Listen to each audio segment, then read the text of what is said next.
Students, हम लोगों ने पिछली क्लास में मैकेनिज्म ऑफ ब्रीदिंग कंप्लीट किया था। तो यहाँ पर एक क्विक हम लोग रिवीजन देख लेते हैं इसका कि मैकेनिज्म ऑफ ब्रीदिंग में क्या क्या होता है। मैकेनिज्म ऑफ ब्रीदिंग में मैंने आपको बताया था कि इंस्पिरेशन जिसको हम इनहेलेशन भी बोलते हैं और एक्सपिरेशन जिसको हम लोग एक्सहेलेशन भी बोलते हैं। तो ये दोनों आपके ब्रीदिंग के मैकेनिज्म हैं। There is a huge difference between breathing and respiration. Respiration मतलब होता है formation of energy by the breakdown of glucose which you have done in class 10th। Breathing की अगर हम बात करें तो इसमें आपके दो मैकेनिज्म इन्वॉल्व होते हैं, that is your inspiration, inhalation भी लिख सकते हैं, एक्सपिरेशन, एक्सहेलेशन भी लिख सकते हैं। अब आपको यहाँ लिखना क्या है, during inspiration active intake of air from the atmosphere into the lungs. तो जब हम लोग सांस ले रहे हैं तो उसमें एनर्जी लगती है, तो that's why it is active intake. Okay. और जब हम बात करते हैं एक्सहेलेशन की तो सांस छोड़ते समय कोई एनर्जी नहीं लगती है, that is your passive. Inhalation के टाइम पे होगा क्या, ये जो डायफ्राम है जैसे हम सांस लेते हैं, है ना, do perform same activity while studying as well. आप लोगों ने मैकेनिज्म को पिक्चर 3D फॉर्म में पहले ही देख लिया है। अगर याद नहीं आ रहा है तो go through the video again and then after इसको इमेजिन करो। जब हम ना इनहेल कर रहे हैं तो उस समय क्या हो रहा है, जो रिब केज है इट इज मूविंग अपवर्ड, और जो डायफ्राम है जो उसके नीचे शीट लाइक स्ट्रक्चर है वो आपकी फ्लैट हो रही है। तो यहाँ पर मेंशन है कि ये जो डायफ्राम है, ये जो शीट लाइक स्ट्रक्चर है, it is getting flat, it is getting flat. ठीक है, और उसकी वजह से क्या होगा, अब जो आपकी रिब्स हैं, ठीक है, इट इज मूविंग अपवर्ड, ऊपर की तरफ जा रही है, जो रिब केज है वो ऊपर की तरफ जा रही है। अब कौन हेल्प करता है उसमें ऊपर की तरफ मूव करने में, that is the intercostal muscles.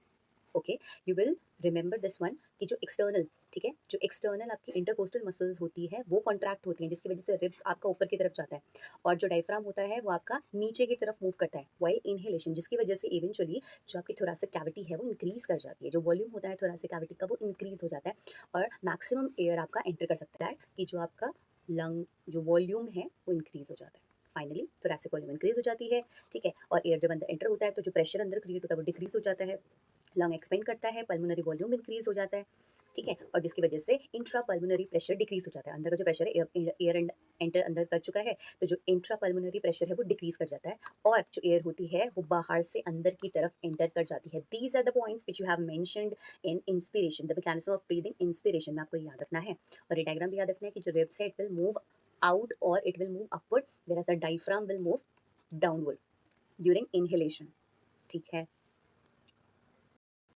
Acceleration में क्या करना है आपको, दैट इज एक्सपीरेशन में क्या करना है आपको, बहुत ज़्यादा कुछ डिफरेंस नहीं है इनके बीच में। ठीक है, आपको सिर्फ ये याद रखना है कि वही जो इंटरकोस्टल मसल्स पहले ऊपर की तरफ जा रही थी, तो अब एक्सलेशन के टाइम पे वही इंटरकोस्टल मसल्स आपका नीचे की तरफ आई। ठीक है, नीचे की तरफ, और जो डायफ्राम पहले आपका नीचे की तरफ मूव कर रहा था स्पेस क्रिएट करने के लिए, अब वो आपका जितनी भी एयर होगी ना लंग्स में उसको सारा बाहर एक्सपेल आउट करने के लिए it will form art shape, वो इस तरीके का आर्ट शेप बना लेगा।